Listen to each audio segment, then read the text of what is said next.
تعبدوا الا اياه، اے دنیا والو تم صرف اللہ کی عبادت کرو، اللہ کی عبادت میں کسی اور کو شریک نہ ٹھہراؤ، وبالوالدین احسانا، اور تم اپنے والدین کے ساتھ اچھا سلوک کیا کرو، اپنے والدین کے ساتھ حسن سلوک کیا کرو، اما یبلغن عندک الکبر احدہما او کلاہما فلا تقل لہما اف ولا تنہرہما وقل لہما قولا کریما۔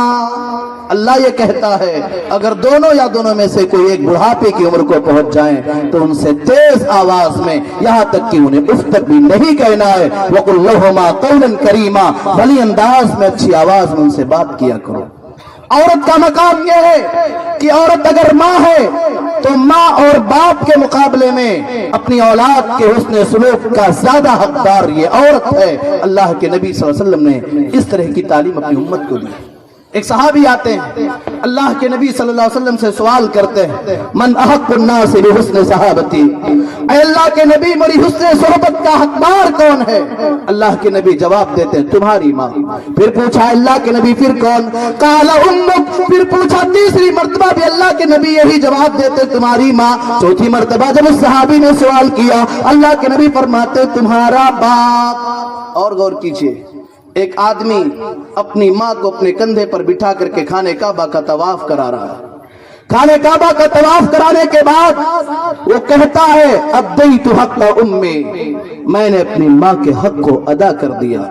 عبداللہ ابن عمر ہے، انہوں نے کہا نہیں، تم نے اپنی ماں کے حق کو ادا نہیں کیا، تمہاری پیدائش کے وقت تکلیف کی وجہ سے اور درد کی وجہ سے تمہاری ماں کی زبان سے جو آہ کی آواز نکلی تھی اس آہ کی آواز کا بھی حق ابھی تم نے ادا نہیں کیا ہے۔ میری پیاری ماں بہنوں غور کرو، اسلام نے ماں ہونے کی صورت میں آپ کا یہ مقام دیا ہے کہ اللہ کے نبی صلی اللہ علیہ وسلم نے ارشاد فرمایا الجنت تحت اقدام الامہات، جنت ماؤں کے قدموں کے نیچے ہے۔ یہ اسلام نے آپ کو اونچا مقام دیا۔ یہ عورت اگر بیوی ہے تو اس کا مقام یہ ہے کہ کائنات کی سب سے عظیم دولت ہے۔ اللہ تعالیٰ ارشاد فرماتا ہے وَمِنْ آيَاتِهِ أَنْ خَلَقَ لَكُم مِّنْ أَنفُسِكُمْ أَزْوَاجًا لِتَسْكُنُوا إِلَيْهَا وَجَعَلَ بَيْنَكُم مَّوَدَّةً وَرَحْمَةً۔ اللہ کہتا ہے اے میرے بندو، اللہ کی نشانیوں میں سے اہم نشانی یہ ہے کہ اللہ نے تمہارے نفس سے تمہارا جوڑا بنایا ہے لِتَسْكُنُوا إِلَيْهَا، تاکہ تم آپس میں ایک دوسرے سے مل کر کے سکون حاصل کرو۔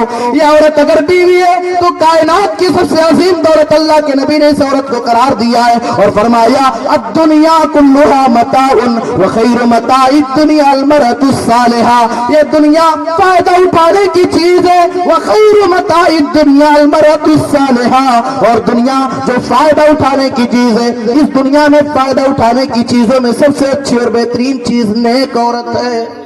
میرے پیارے بھائیوں، اللہ کے نبی صلی اللہ علیہ وسلم سے ایک موقع پر ایک صحابی نے پوچھا تھا اے اللہ کے نبی ای المال نتخذ، کون سا مال ہم اکٹھا کریں؟